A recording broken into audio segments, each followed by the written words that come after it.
इतके कुरकुरीत चिप्स की बाजारचे चिप्स कायमचे बंद. आणि हे फक्त 3 मिनिटात तयार होतात. फक्त 2 बटाटे घ्या, पातळ स्लाईस करा, 2 मिनिटे थंड पाण्यात भिजवा. गरम पाण्यात टाकून बटाटे चिप्स शिजवा.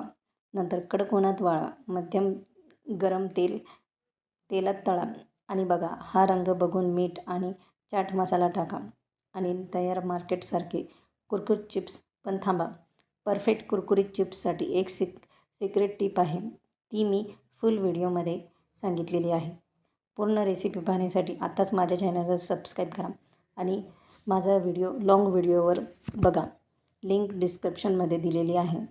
अशाच व्हायरल आणि छान उन्हाळा स्पेशल रेसिपी मी घेऊन येणार आहे. नक्की चॅनलला सबस्क्राईब करून कमेंटमध्ये मला सांगा. बटाटा चिप्स तुम्ही या उन्हाळ्याला कोणती चिप्स करणार आहे ते देखीलही मला सांगा. नक्कीच यापुढे मी केळीचे वेफर्स देखीलही घेऊन येणार आहे. नक्की चॅनलला लाईक, शेअर, कमेंट करायला विसरू नका. व्हिडिओ फुल बघा माझ्या चॅनलवर.